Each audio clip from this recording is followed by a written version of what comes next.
Ceci est un livre audio autogénéré par Google. Présentation, dire l'autre voir autrui. Elena Vladimirska, Université de Lettonie, Riga, Thierry Ponchon, Université de Reims Champagne-Ardenne, Université Paris-Sorbonne EA 4509 STIH. Le mot altérité provient du bas latin alterita, qui signifie différence, et d'après les dictionnaires, s'oppose à identité. Or, depuis que l'humanité s'interroge sur le soi, même, ego je-moi, l'autre surgit inéluctablement en faisant du rapport altérité-identité ou altérité-ipséité un des sujets de réflexion privilégiés avant tout en philosophie, mais aussi bien en anthropologie qu'en sciences sociales et de l'éducation, en psychologie et psychanalyse qu'en sciences du langage. Depuis la deuxième moitié du XXe siècle, le contexte sociopolitique européen met l'emphase sur la façon de vivre l'altérité, de la construire, aussi bien que de vivre et construire sa propre identité, laquelle désormais n'est plus vraiment héréditaire, mais se cherche et se forme dans un contexte multiculturel et plurilingue. Cette quête identitaire, cette construction du soi se fait avant tout à travers la langue, ou plus exactement à travers des langues et l'activité de la parole. Dans le présent ouvrage, nous avons voulu appréhender la problématique du même et de l'autre dans la langue et à travers les langues, leur histoire, leur fonctionnement, leur acquisition, leur enseignement, leur politique. Nous nous proposons d'approcher l'altérité, comme le suggère Paul Ricoeur, telle qu'elle puisse être constitutive de l'ipséité elle-même. Soi-même comme un autre suggère d'entrée de jeu que l'ipséité du soi-même implique l'altérité à un degré si intime que l'une ne se laisse pas penser sans l'autre, que l'une passe plutôt dans l'autre, comme on dirait en langage hegelien. Ricoeur, 1990/14. Comment dit-on, pense-t-on, voit-on l'autre? Comment l'altérité se construit-elle par l'activité de la parole? Quel statut donne-t-on à l'autre par rapport au même? Quels sont les modes de présence de l'autre au niveau aussi bien des agencements de formes linguistiques que des politiques linguistiques dans divers contextes? Comment l'altérité linguistique se joue-t-elle sur le plan identitaire, socioculturel, éducatif? Comment la notion de l'altérité intervient-elle dans les problématiques littéraires et celles de la traduction? Bien évidemment, l'ambition de ce livre est loin de vouloir donner des réponses exhaustives à toutes ces questions. Notre objectif est d'engager une discussion autour de la problématique de l'altérité, en y impliquant différentes branches des sciences du langage, afin d'esquisser un panorama éclectique de l'état de la question et de nourrir la réflexion du lecteur. L'ouvrage comprend 3 chapitres dont le premier est centré sur l'altérité des langues, sur le mode de gestion de leur pluralité dans une perspective d'acquisition, d'apprentissage, de traduction et de la société. Le deuxième chapitre traite l'altérité dans la langue et le discours, à travers l'analyse des enjeux énonciatifs ainsi que dans l'optique diachronique. Le troisième chapitre envisage l'altérité en rapport avec la problématique de l'éducation et le processus de la construction identitaire. 1. Altérité des langues, acquisition, apprentissage, société. Comme l'écrit Bécassin, la pluralité des langues est un fait déterminant pour la constitution du monde, parce que loin d'exprimer autrement la même chose comme on le croit d'ordinaire, la pluralité des langues loge la différence au cœur de l'essence des choses. 2013/120. Cette partie de l'ouvrage aborde la pluralité des langues sous plusieurs aspects: l'acquisition avec l'article d'Elisaveta Kashetcherayan, l'altérité dans l'unité, l'acquisition simultanée de 3 langues, l'apprentissage avec celui de Yelena Gridina, l'apprentissage des langues romanes, de l'altérité à la complémentarité, la traduction à travers la réflexion de Gerardo Acerenza, altérité et traduction, l'exemple de la littérature québécoise, et le rapport entre la société et L', identité avec les contributions de Pascal Otavi, Corse, gestion de soi, gestion de l'autre en soi, et d'Alain Kim, le même, l'autre et le sauvage. La recherche de Kashetcherayan, page 67 SQQ, est consacrée à l'interaction interlinguistique au cours de l'acquisition simultanée trilingue. L'auteur présente une étude du processus de la stabilisation des systèmes linguistiques chez un enfant trilingue pendant la période de 2 à 6 ans, et montre comment l'altérité des langues change selon l'étape de l'acquisition. En partant de l'unité de 3 langues qui se mélangent et se complètent dans l'espace d'une seule phrase, l'enfant arrive à une étape où les 3 systèmes linguistiques sont bien acquis, de sorte qu'on puisse parler d'une unité de 3 langues, lesquels, tout en étant bien séparés, sont constitutifs de l'identité de l'enfant. Dans la mesure où le développement des savoirs est un facteur commun qui gouverne l'acquisition et l'apprentissage, l'acquisition simultanée de plusieurs langues pousse à s'interroger sur l'apprentissage simultané de plusieurs langues étrangères. En effet, si l'acquisition peut être considérée comme un processus cognitif inconscient et intérieur où l'information reçue se transforme en connaissance, elle conduit l'apprenant d'un stade d'inaptitude ou d'aptitude mal assurée à un stade de compétence de plus ou moins grande ampleur, mais plus que cela aboutit, elle le rend non seulement apte à parler et écrire une langue avec fluence, mais aussi à en saisir les subtiles spécificités comme peuvent l'être les collocations ou les idiotismes. L'apprentissage, en revanche, source de l'acquisition, tout autant que démarche laborieuse inscrite dans le temps comme durée, est un processus conscient et observable qui implique l'enseignant et l'apprenant. L'article de Gigridina, page 89 SQQ, est une parfaite illustration de cet enjeu en proposant d'étudier l'altérité de l'italien et du français dans le cadre de l'apprentissage parallèle des langues romanes par les apprenants non romanophones. L'étude s'appuie sur l'analyse du fonctionnement du programme de licence de philologie française à l'Université de Lettonie, qui offre aux étudiants d'un niveau débutant 2 modules bilingues, français-espagnol et français-italien. Inspiré par la théorie de l'intercompréhension, VCL. Blanche Benveniste et Avalli, 1997, Eldaben 2003. L'auteur se penche sur les stratégies compensatoires relevant du rapprochement du français et de l'italien avec la prise en compte d'un point de vue psychotypologique. Situé à la frontière entre la sociolinguistique et la traductologie, l'article de Gea Serenza, page 105 SQQ, porte sur la représentation linguistique de l'autre, notamment l'anglo-saxon, dans les romans québécois et les stratégies mises en œuvre par les traducteurs afin de transmettre ou au contraire de gommer cette altérité. À travers l'analyse de traduction d'ouvrages québécois en italien, en espagnol et en catalan, l'auteur analyse les façons dont altérité transmise par le biais des formes linguistiques dans les œuvres québécoises est réactivée dans les langues d'arrivée. Comment éviter une traduction ethnocentrique qui efface les traces de l'altérité ?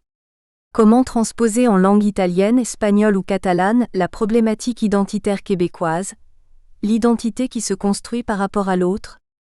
Telles sont les interrogations qui animent cette recherche et qui font écho aux propos de E. Lévinas. Mais déjà, au sein de la relation avec l'autre qui caractérise notre vie sociale, l'altérité apparaît comme relation non réciproque, c'est-à-dire comme tranchant sur la contemporanéité. Autrui en tant qu'autre n'est pas seulement un alter ego, il est ce que moi je ne suis pas. Il l'est non pas en raison de son caractère ou de sa physionomie, ou de sa psychologie, mais en raison de son altérité même. 1983/21. P. Otavi page 45 SQQ, quant à lui, évoque les propos de Gedal Galian sur la capacité d'empathie culturelle du bilingue, conditionnant chez celui-ci l'intériorisation d'une autre façon d'être et donc l'intériorisation de l'autre comme une part de lui-même, une autre modalité de lui-même, 2000/36. Or, selon P. Otavi, il faut distinguer la capacité acquisitionnelle et une éducation aux valeurs qui font d'elle une aptitude possible au vivre ensemble, page 48. Cette empathie, selon l'auteur, ne va pas de soi, mais se construit au prix d'un curriculum méthodiquement pensé et construit, l'éducation aux langues et par les langues devant conduire à prendre progressivement conscience de la complexité des usages linguistiques en société, tout en aidant à découvrir effectivement avec le temps la figure de l'autre comme partie possible de soi-même, page 48. Ruche en données historiques et statistiques, l'article invite à une réflexion sur la complexité de la situation culturelle et linguistique de la Corse et plus globalement, sur celle de la société actuelle où l'identité n'est plus un héritage, mais un processus, et où l'altérité se forme et se rejoue à travers les langues. Les racines d'une telle altérité sont profondes. Les barbares n'étaient-ils pas vus comme des sauvages, surtout à cause de leur langue que les Grecs anciens ne comprenaient pas, et qui leur cassait les oreilles ? Hakim page 29 SQQ analyse la figure du même qui arraché à son contexte et transplanté dans un contexte culturellement, géographiquement, linguistiquement étranger devient le sauvage aux yeux de ceux pour qui ce contexte est familier, les mêmes. Or, lorsque le sauvage commence à parler la langue du même, il change de statut et devient l'autre.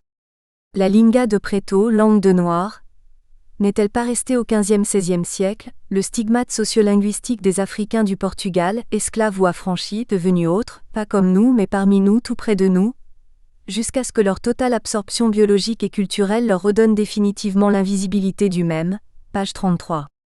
La langue, le parler, devient ainsi le signe le plus fort de l'altérité. Tout ceci est loin d'être étranger aux propos tenus par Lévinas. L'autre n'est pas un être que nous rencontrons, qui nous menace ou qui veut s'emparer de nous. Le fait d'être réfractaire à notre pouvoir n'est pas une puissance plus grande que la nôtre.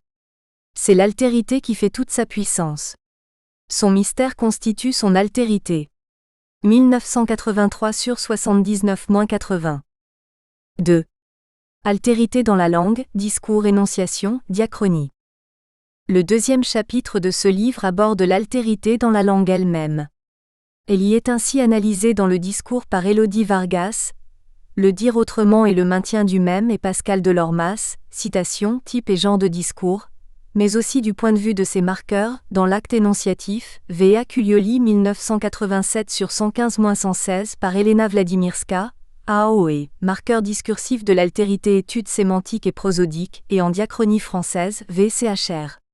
Marcello Nisia 1999 sur 77 par Thierry Ponchon, L. marqueur d'altérité en français médiéval.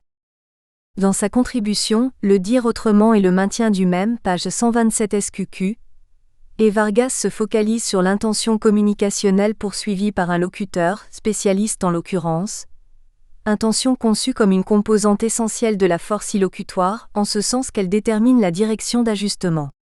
Plus spécifiquement, elle s'intéresse au discours de vulgarisation comme lieu d'un compromis énonciatif entre un je spécialiste et un tu profane, à partir d'un corpus de textes franco-allemands.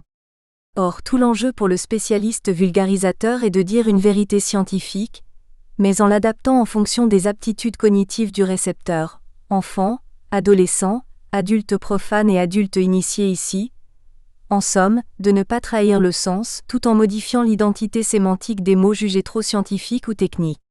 Pour cela, l'auteur montre qu'émerge un langage adapté, caractérisé par un ajustement du métalangage au lexique général, c'est-à-dire un langage d'entente entre l'émetteur-énonciateur spécialiste et le récepteur profane, à rapprocher de la langue moyenne telle qu'elle a été définie par De Jacobi 1985 sur 2, 8.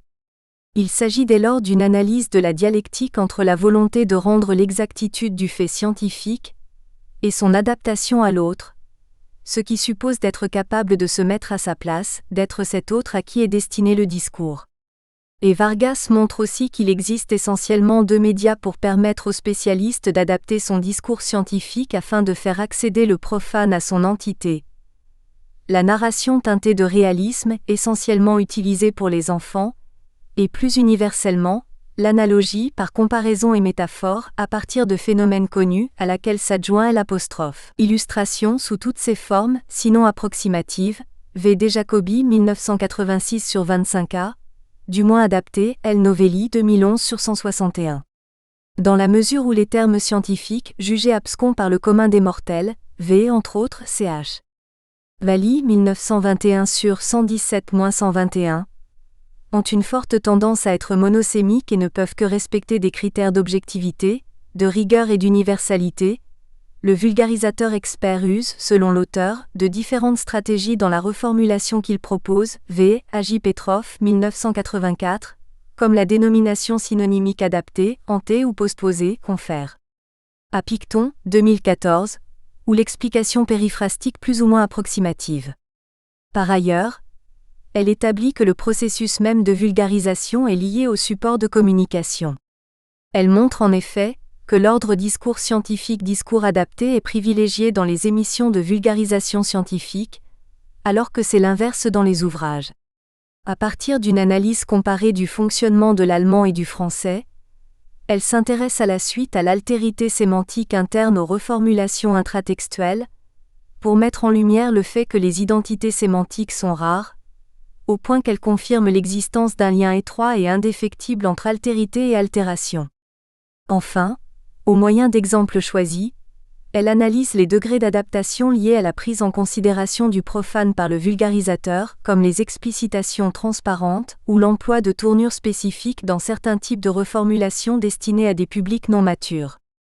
L'article s'attache ainsi à l'hétéromorphie de l'autre, spécialiste, vulgarisateur, profane, et à la polyphonie du message vulgarisateur, dont un des rôles majeurs, selon E. Vargas, est d'aplanir cette triple altérité, participant ainsi à la connaissance et la reconnaissance de l'un comme de l'autre. L'article de P. Delormas, page 147 SQQ, a pour objet l'analyse des formes de présence de l'autre dans les citations en tant que discours rapporté. Il vise à montrer que la parole d'autrui n'est pas appréhendée de la même façon en fonction du genre de discours dans lequel elle est citée. Pour ce faire, l'auteur s'appuie sur une comparaison de 3 types de discours très différents, le discours de l'école, le discours de la presse et le discours philosophique, pour étudier à la fois les indices de rupture énonciative, v. par exemple S. Branca-Rosoff 2016, l'intentionnalité de la citation et le contexte dans lequel elle se situe, v. entre autres, M. F. Chamba-Houillon 1998. P. Delormas prend comme support d'analyse une présentation de l'auteur des Confessions et des rêveries d'un promeneur solitaire, pour servir d'illustration à l'analyse qu'elle propose du discours rapporté dans l'anthologie littéraire scolaire et dont la fonction est acculturative et la visée didactique.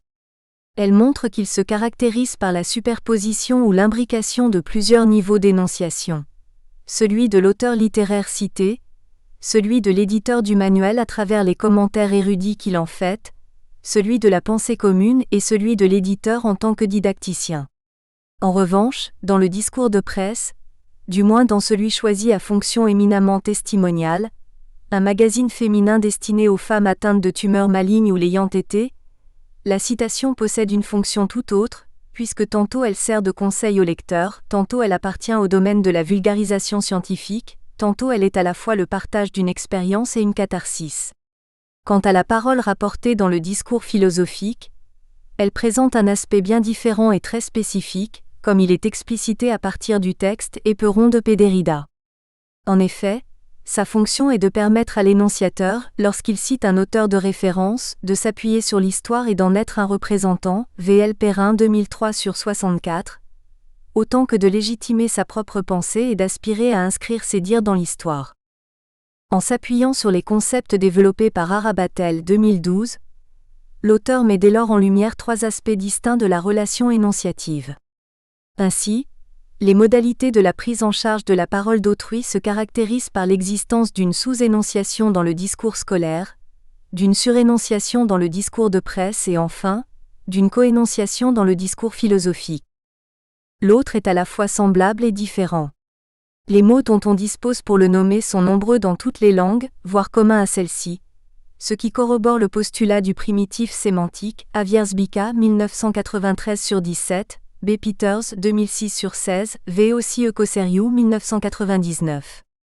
Toutefois, il varie selon la relation qui est établie ou que l'on veut signifier entre l'autre et soi, ami, proche, connaissance, étranger, et faire le choix sémantique de nommer l'autre ou la chose autre par un indéfini, VN Flo 2008/29-32, n'est pas neutre. Cela crée une distance telle qu'il peut annihiler tout reflet de soi, tout lien entre l'univers de référence rassurant et sécurisé du locuteur et le monde inconnu et étranger de l'autre.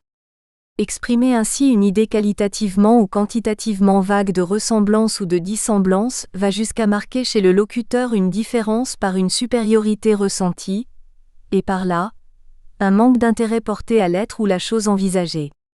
Mais plus que cela, les marqueurs indéfinis de l'altérité évoluent à l'intérieur même de l'histoire de chaque langue.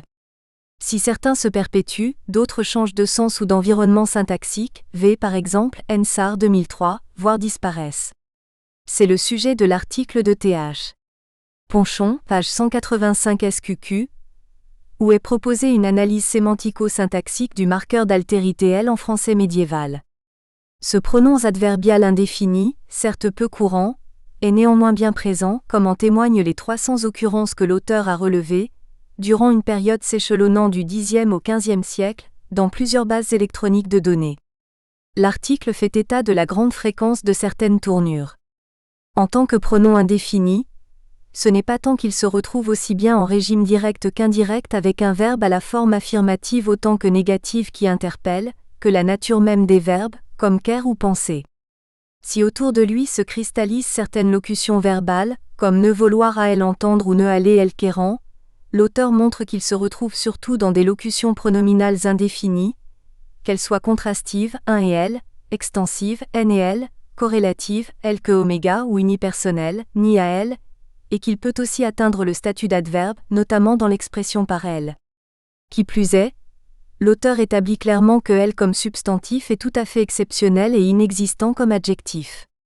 Comme le quasi-figement que les locutions présentent n'a pas suffi à maintenir elle dans la langue, puisqu'il est pour ainsi dire désuet dès le XIVe siècle et totalement inconnu à partir du début du XVIe siècle, il considère dès lors que sa disparition doit être considérée comme multifactorielle et que ce morphème ne peut pas être pris isolément pour la justifier. C'est pourquoi Th. Ponchon émet certaines hypothèses, comme l'inclusion de la signifiance de elle dans celle de autre, déjà entamée par les correspondants latins Allius et Alter, et qu'une étude subséquente devra approfondir. Quelle que soit l'opération énonciative, elle laisse une trace en discours sous la forme de marqueurs, lexicaux ou grammaticaux, or comme l'écrit Elforé. Pour qui se réfère à l'étymologie ou à une tradition quelque peu impressionniste, les interjections vocaliques constituent des phénomènes imprévisibles, aphonématiques et peu ordonnés au cœur même des énoncés oraux. C'est que jouant entre affect et coénonciation, leur mode de production est complexe, offrant une gamme étendue de manifestations. 1997 sur 127. L'objet de l'article de Vladimirska, page 161 SQQ, est justement d'étudier certaines de ces particules, a, o et e, à partir d'un corpus de français parlé contemporain, afin de contribuer à rompre ce sentiment de perplexité, quand bien même celle-ci constitue un cas particulier d'interjection, du fait de leur grande fréquence, de leur distribution, de leurs paramètres prosodiques et de leur spécificité à construire une altérité de par leur sémantisme. L'auteur s'attache ainsi à analyser la puissance dialogique de ces marqueurs discursifs intersubjectifs en prenant en compte les variables que constituent les indices intonatifs de mélodie, d'intensité et de durée, ainsi que l'énonciateur, l'énoncé et l'énonciataire. Pour elle, d'un point de vue sémantique, A construit un enchaînement sans altérité marquée, O établit une rupture dans l'enchaînement sur le plan discursif, tout en traduisant une position subjective du locuteur sur le plan énonciatif, et E constitue un marqueur d'incertitude coénonciative et discursive partagée. Afin de rendre compte de cette hypothèse, Vladimirska étudie à la suite les réalisations prosodiques de chacune de ces interjections. Pour A, le corpus lui permet de dégager 3 configurations. Il peut être la marque d'un enchaînement énonciatif, pour lequel l'enjeu consiste à surmonter une discontinuité discursive. Cette interjection est aussi susceptible d'apparaître dans un enchaînement discursif que l'énonciateur doit construire. Enfin, elle montre que A est parfois à même d'être l'indice d'une absence de remise en cause, c'est-à-dire d'altérité. L'interjection O, qui relève de l'altérité marquée, possède quant à elle 2 réalisations prosodiques. Comme le montre le corpus étudié, sont essentiellement en jeu ici les variations d'intensité et d'intonation. Une première configuration, qui présente un O à intensité moyenne et intonation moyenne haute, traduit la prise en compte par l'énonciateur d'un autre point de vue que le sien, V, aussi, M. Zogmal, 2015 sur 123, tout en traduisant une forte altérité intersubjective dans laquelle l'énoncé peut se construire face à l'énonciataire. En revanche, lorsque l'intensité et l'intonation de O sont très basses, son statut est totalement différent. Il s'apparente à un commentaire non polémique et davantage constatif, et sa plage intonative est comparable à celle d'une incise. Enfin, l'auteur met en lumière la position et le rôle très particulier de E par rapport aux 2 précédentes interjections analysées.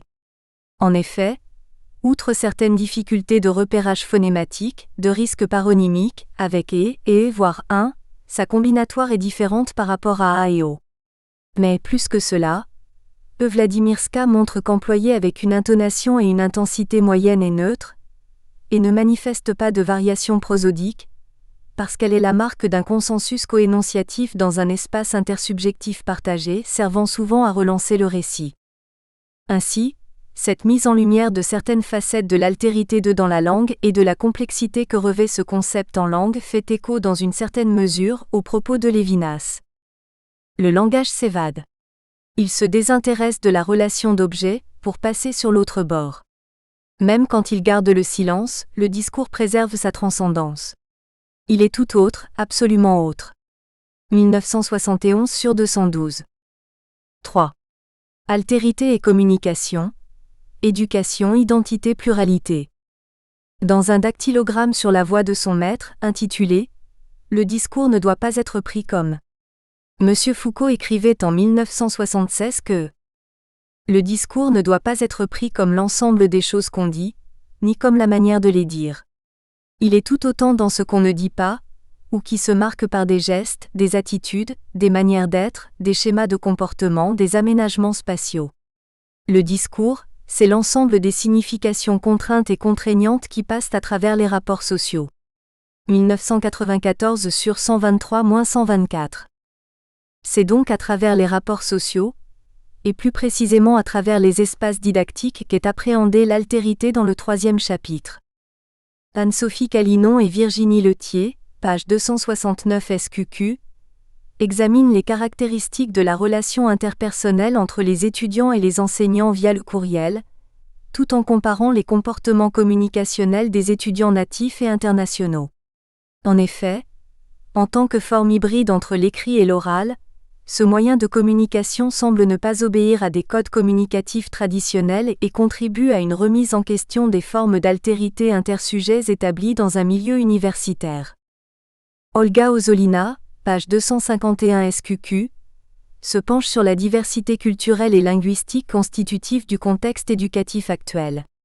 L'auteur voit dans cette diversité une source de la sensibilisation des apprenants en classe de langue à la problématique de l'altérité et met l'emphase sur l'empathie comme ligne conductrice pour les enseignants face aux difficultés des apprenants. La situation des sourds dans l'espace social et notamment scolaire constitue l'objet d'études d'Agnès Millet et Saskia Munier, page 231 SQQ, qui analysent les formes d'altérité et les rapports à l'autre dans la perspective de la construction identitaire d'adultes et d'enfants sourds. Fortement idéologisées, les représentations sociales liées à la surdité influencent inévitablement, selon les auteurs, les espaces didactiques lesquels se caractérisent par un extrémisme altéritaire dans les rapports sourds-entendants, optant soit pour une altérité exacerbée, soit pour une altérité masquée ou même niée, page 231, et oscillant ainsi entre, d'une part, le désir d'assimilation des sourds aux normes entendantes et d'autre part, une élaboration des normes spécifiques sourdes. Cette pratique est récusée par les auteurs qui lui opposent l'approche diversifiée fondée sur la grande habileté des enfants à combiner, en fonction du besoin et du contexte, le verbal et le non-verbal et à utiliser toutes les ressources disponibles pour communiquer. Agnès Millet et Saskia Munier insistent sur la vision de l'identité en tant que processus dynamique de reconquête des langues et de soi, dans la construction d'une altérité éprouvée et non plus imposée. Page 247, faisant ainsi écho aux propos des auteurs précédemment présentés.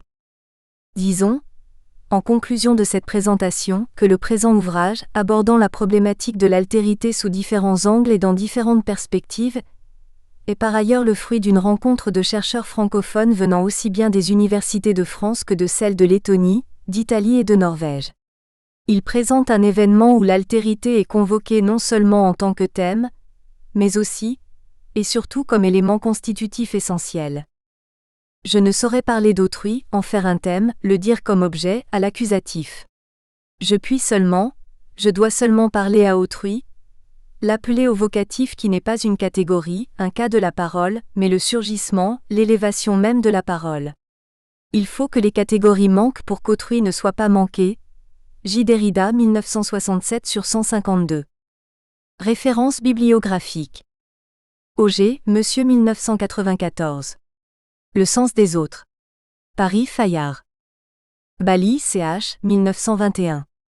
Traité de stylistique française T. 1. Heidelberg, C. Winter, seconde édition. Bertucci, Monsieur 2009. Place de la réflexivité dans les sciences humaines et sociales, quelques jalons. Cahier de sociolinguistique, 14, page 43-55. BLANCHBENVENISTE, C. Esperlueta Valli, dir. 1997. L'intercompréhension, le cas des langues romanes. Le français dans le monde. Recherche et application 11. BRANCAROSOFF, S 2016. L'expression entre guillemets. Un marqueur de modalisation à la mode. Journal of French Language Studies, 26 SP01, page 97 à 112. Bress, J. Esperlueta, dir. 1999. L'autre en discours. Montpellier, presse de l'Université Paul Valéry. Briançon, Monsieur 2003. L'altérité au cœur de l'identité. Que peut enseigner l'altérité intérieure? Sciences croisées 2 à 3, page 1 à 22. En ligne URL www.sciences-croisées.com. Cassin B 2012. Plus d'une langue. Paris, Bayard Éditions. Cassin B 2013. La nostalgie. Quand donc est-on chez soi? Paris, autrement. CHAMBATHOUILLON, Monsieur F, 1998. Pour une théorie de la citation télévisuelle. Université Paris 3 Sorbonne Nouvelle, thèse de doctorat. Corazza, E 1995. Je est un autre. Archives de philosophie 58E, page 199 à 212. Cordero, NL 2005. Du non-être à l'autre. La découverte de l'altérité dans le sophiste de Platon. Revue philosophique, 130, page 175 à 189.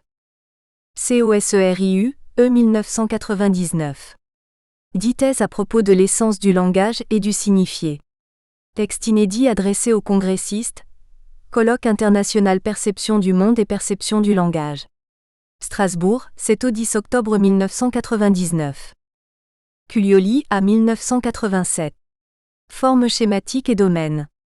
Dans Pour une linguistique de l'énonciation. Opération et représentation, T. 1. Paris, Offris, page 115 à 126.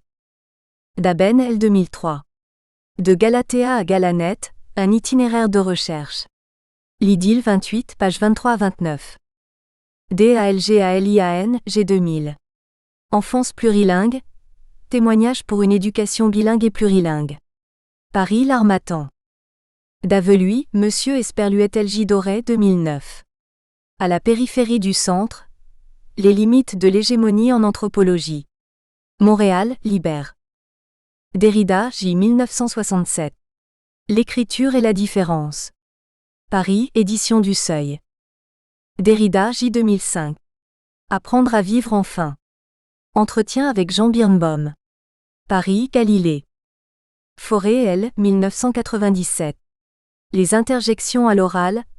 Quelle valeur pour les vocalisations? Cahier de praxématique 28, page 127 à 148. Flo N 2008. Les pronoms indéfinis en français, une classe à redéfinir. Travaux de linguistique 56, page 7 à 46. Foucault, Monsieur 1994. Dit et écrit 1954 à 1988. 3, 1976 à 1979. Paris, Gallimard. Hegel, GWF, 1812 à 1816 1971. La science de la logique trad. S. Jankélévitch. Paris, Aubier-Montaigne. Obst 1656. Of Identity and Difference. Dans Elements of Philosophy.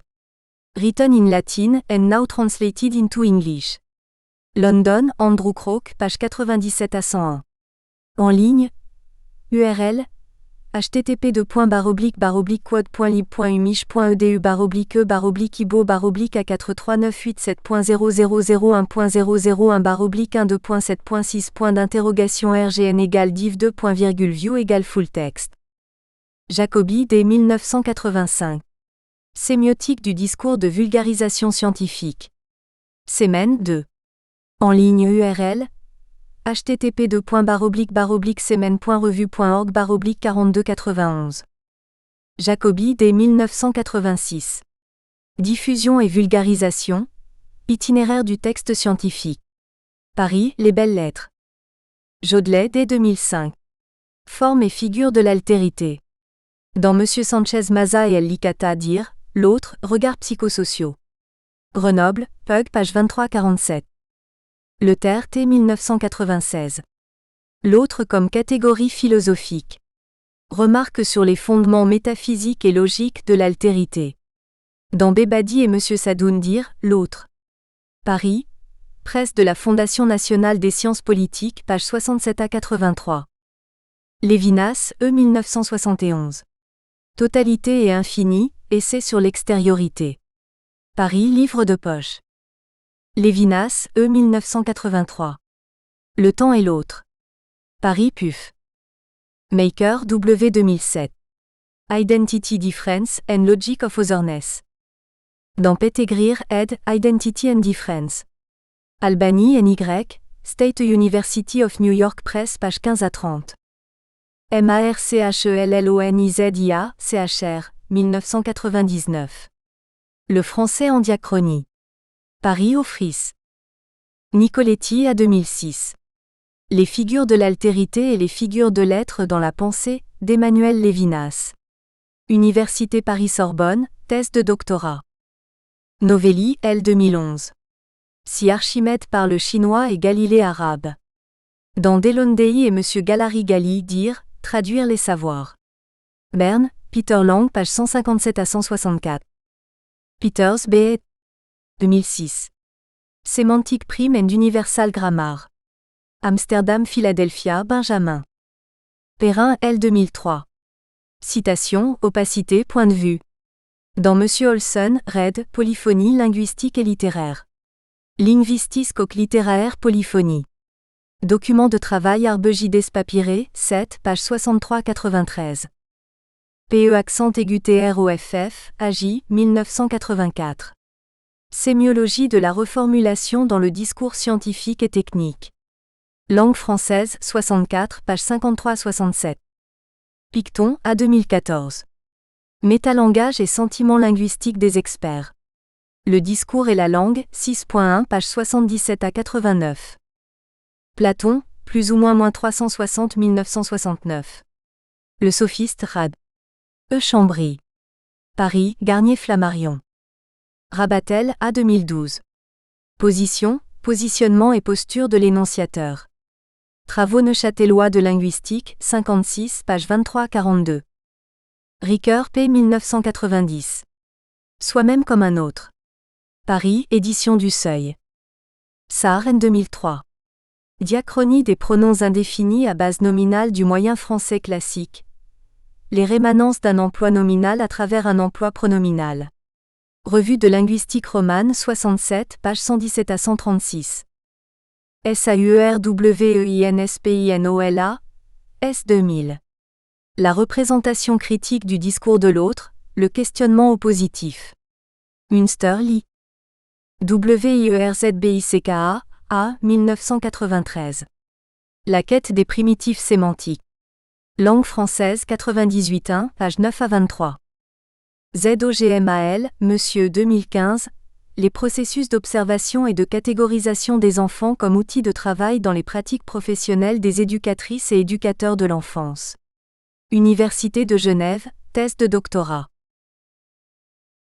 Altérité des langues, acquisition-apprentissage, société. Le même, l'autre et le sauvage. Alain Kim, CNRS Université Paris Diderot. C'est une pièce qui se rejoue à des époques, et avec des protagonistes différents.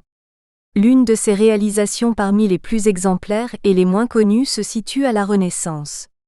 Elle commence au XVe siècle et met en scène des Africains et des Portugais, les premiers d'abord réduits en esclavage, puis assimilés par les seconds. L'histoire en a longtemps été occultée. Elle nous est surtout connue à travers quelques pièces de théâtre des XVe et XVIe siècles, dont les auteurs ont mis en scène la société de leur temps. Après avoir brièvement retracé l'histoire des premières expéditions navales portugaises vers l'Afrique de l'Ouest, je décrirai, non moins brièvement, la situation socio-économique et linguistique des esclaves africains amenés au Portugal dans la cargaison des navires de retour. Puis j'analyserai en détail 3 scènes extraites de 2 pièces de théâtre, d'où la dialectique du même, de l'autre et du sauvage ressort très clairement. 1. Le Portugal rencontre l'Afrique, le même. Le commerce d'esclaves entre l'Afrique de l'Ouest et le Portugal commence au mi-temps du XVe siècle, atteint son apogée au XVIe siècle et dure jusqu'à la fin du XVIIIe siècle. Quelques 150 000 esclaves sont amenés au Portugal entre 1441 et 1505, J.R. Tinhorao, 1988, chap. 6. En 1551, leur nombre à Lisbonne est estimé à 9 950, soit 10% des 100 000 habitants de la ville, J.R. Tinhorao, 1988 sur 112. Pourquoi ce soudain appétit de main-d'œuvre servile, où le Portugal précède d'un bon siècle les autres puissances européennes, à l'exception de l'Espagne? Il faut dire premièrement que l'esclavage n'était pas une nouveauté. Les morts faits prisonniers au cours de la Reconquête, terminée dès 1250, en avaient été les premières victimes. Mais cette ressource est épuisée au moment des premières expéditions 2 siècles plus tard. Il faut dire aussi que l'achat d'esclaves ne figurait nullement parmi les buts premiers de la poussée portugaise vers le sud, qui étaient plutôt commerciaux et religieux. Acquérir de l'or, que l'on disait abondant au sud du Grand Désert. Ouvrir une nouvelle voie vers les pays des épices pour contourner le monopole arabe et vénitien sur ces denrées lucratives. Rejoindre le royaume chrétien mythique du prêtre Jean et s'en faire un allié contre les musulmans. Faut-il rappeler que lorsqu'ils s'éloignent des côtes européennes, les équipages des premières caravelles n'ont aucune idée de la taille du continent africain? Mais si l'occasion se présente, et elle se présente dès l'île d'Arguin au nord de l'actuelle Mauritanie, pourquoi ne pas la saisir? D'autant que l'attrait de l'outre-mer va vite avoir un effet destructeur sur une population portugaise déjà peu nombreuse. Exode rural, émigration surtout vers l'Inde, J.H. Saraiva, 1991 sur 193 SQQ. Ce sont les esclaves achetés en Afrique de l'Ouest, du Sénégal à l'Angola, qui permettront alors de remplacer la force de travail manquante. Cette première traite négrière de l'Afrique vers le Portugal dure en gros un siècle, du milieu du XVe au milieu du XVIe, après quoi elle s'efface au profit d'une traite dite en droiture des côtes africaines vers le Brésil. Contrairement aux traites postérieures, portugaises, mais aussi et surtout espagnoles, françaises, anglaises et hollandaises, elle se distingue par le caractère égalitaire des premiers contacts, dont témoignent les chroniques du temps G.E. de Zurara, 1973. Au Sénégal puis au Congo, les Portugais retrouvent en effet des structures sociales et étatiques qui leur sont familières, des rois, des guerriers, des agriculteurs, des esclaves. La différence de couleur de peau, à peine relevée au passage, s'efface derrière ces ressemblances bien plus fondamentales, parmi lesquelles le fait que le commerce d'êtres humains ne pose de problème moral à aucun des partenaires. On est bien encore dans le régime du même. Quand c'est possible, les transactions se font par le biais d'interprètes, truchements, qui sont des esclaves achetés lors d'une précédente expédition et ramenés du Portugal où ils ont séjourné assez longtemps pour apprendre du portugais, v. infra. Témoin cet extrait des mémoires de Sá da Mosto, marin vénitien au service de la couronne portugaise. Voyage de 1455. Mutesmo ferro. De uoler mandar intera veeno deli nostri trucimange. Perche cadono deli nostri navilio e anno trucimange negri. Portadi de Portagalio. Icai trucimange sono chioi negri vendudi per quel signor de Senega. E primgi Christiangi portagalesi che veneno a decoprir. El paex de negri. Ical chioi se fesno Christiangi in Portagalio. Impreseno ben la lingua spagnola io emo abuti da suo miser per stipendio, soldo de darli ven attesta per veno a cernir in tuto el nostro mont, per sua fadiga de la trucimania dando shadaun de questi truciman a suo miser 4, chioi lor lilasano franchi, cossi per questo meso molti chioi son fati franchi d'appois, per questo meso de la trucimania. Les Pères, 1948-1988 sur 52. 2. Les esclaves africains au Portugal. Du sauvage à l'autre au même à nouveau. Des Africains des deux sexes ont été déportés au Portugal, mais on ignore dans quelle proportion. Les femmes semblent avoir été nombreuses, même si les hommes l'étaient sans doute davantage. Ils sont affectés aux travaux les plus durs et les plus sales. Les hommes défrichent les terres laissées en jachère par l'exode rural. Les négresses de canastra ou négresses d'opote nettoient les rues des ordures et des excréments qu'elles emportent dans des paniers canastra, et des pots potes. Des couteaux 2000 sur 133-137. Il y a aussi des emplois moins pénibles. serviteurs-servantes à la cour et chez des particuliers, artisanat, forgerons surtout, vente ambulante, négros de gagnots noirs de gain, paillasses pendant les courses de taureaux. Certains, on l'a vu, rembarquent comme marins et ou interprètes. Assez vite, la population servile croît davantage par suite des relations sexuelles entre esclaves, entre femmes esclaves et maîtres ou entre hommes esclaves et maîtresses. L'émigration outre-mer a laissé le Portugal en manque d'hommes, que du fait de nouvelles arrivées raréfiées par l'importance économique croissante du Brésil. La servitude est héréditaire, les enfants d'esclaves ou de couples mixtes sont esclaves eux aussi. Mais l'affranchissement existe et va devenir de plus en plus fréquent au cours des XVIIe et XVIIIe siècles, jusqu'à ce que l'esclavage soit aboli en 1876 seulement. À cette date, les Africains ES sont devenus une partie intégrante de la société portugaise, de moins en moins visible, par le jeu des affranchissements, mais surtout par suite de leur progressive absorption biologique par la population blanche, ce à quoi les prêtres catholiques, dont les servantes étaient souvent des Africaines, ont, dit-on, contribué de façon non négligeable. Reste qu'encore dans les années 1920, L'été de Vasconcelos, grand linguiste et dialectologue, faisait état de communautés métisses mestiças, dans diverses régions du Portugal, davantage identifiées comme telles semble-t-il par la tradition populaire que par le phénotype. J.R. Tinhorao 1988, chap. 12. Tradition qui contredit du reste la doctrine officielle et qui s'éteindra. Devenus invisibles, les Noirs sont refoulés de l'imaginaire national. Pendant toute la dictature salazariste, mais encore jusqu'à ces dernières années, il sera sacrilège, presque obscène, d'en mentionner l'existence. En fait, c'est la présence même d'une population africaine au Portugal à partir des 15e-16e siècles qui sera niée contre toute évidence. Tant qu'ils furent visibles et reconnus, le signe le plus fort de l'altérité des Noirs, encore davantage que leur couleur de peau, fut toujours leur parler. Il y eut ainsi une première période où l'Africain, de même qu'il était quand rencontré dans son pays, El Paex de Negri qui traduit littéralement le Balade à Sudaen des voyageurs arabes, s'est mué en sauvage, parce qu'incapable de parler et de comprendre la langue de ceux qui l'en avaient arraché. De cette langue, il en acquiert toutefois assez vite, sur le tas à la dure, des rudiments, menant ainsi à la formation au sein de la communauté africaine d'une variété basique ou pidgin de portugais, la linga de Preto, langue de noir, aussi nommée Falar Guinée par les Guinées, dont nous verrons bientôt des exemples, V. aussi Hakim et J.L. Rouget 2013.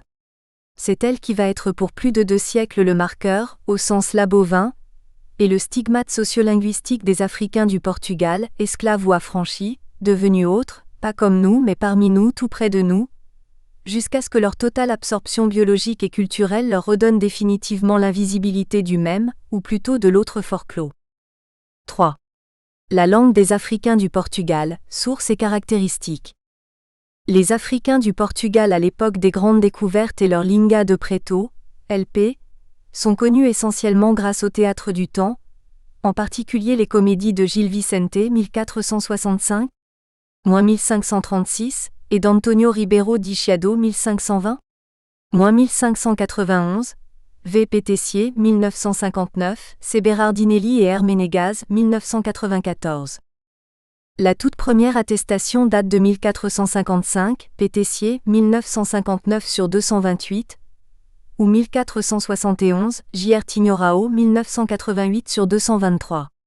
Il s'agit d'un compliment en 16 vers censément adressé par un roi africain de Sierra Leone à l'infante de Johanna, ou bien, si la seconde date est la bonne, à la princesse d'Éléonore pour leurs fiançailles respectives avec Henri IV de Castille ou le futur roi du Portugal João II. Dans l'un et l'autre cas, l'auteur est le Coudel Moore, sorte de connétable, Fernão da Silveira. La première pièce, Auto acte à mettre en scène un personnage africain parlant LP est de 1514 et s'intitule O Pronto do Clérigo, la plainte du curé. L'auteur en est Henrique da Mota, 1475-1545.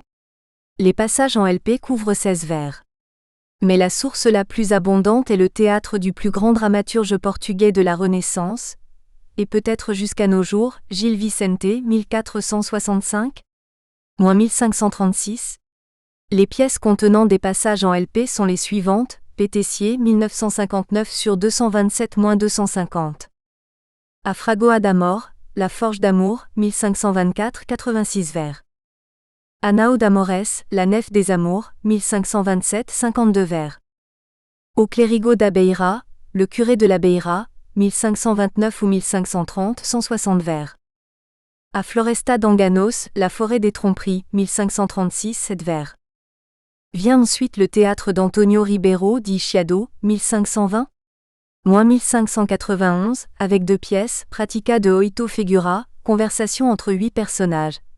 46 vers et Auto das Regateiras, acte des poissonnières, vers 1570, 59 vers. À ces 6 pièces s'ajoute l'Auto da Bella Menina, acte de la belle jeune fille. Vers 1550, 7 vers, de Sébastien Opire et 2 pièces anonymes. Auto de Vicente Anjoera, 18 vers et Auto de Fernando, 1541, 21 vers. Tout ceci forme le corpus classique, Vicentine, de 488 vers en LP, celle-ci consignée à une époque où nous pouvons être sûrs qu'elle s'entendait quotidiennement dans les rues, les maisons et les palais de Lisbonne. La LP continue de se manifester au XVIIe et XVIIIe siècle. On la trouve alors dans les entremèses, scénettes jouées pendant les entr'actes, et dans la littérature populaire dite de cordel, de ficelle, parce que les opuscules qui la véhiculaient se présentaient accrochés à des ficelles tendues. Il y a en outre une lettre en LP de 1730 adressée par le roi d'Angola au roi de Minas, en fait les chefs de 2 congrégations religieuses africaines de Lisbonne. Celles-ci ont joué Nous espérons que vous avez apprécié cet aperçu. Pour continuer à écouter ce livre audio sur Google Play Livres, utilisez le lien dans la description de la vidéo.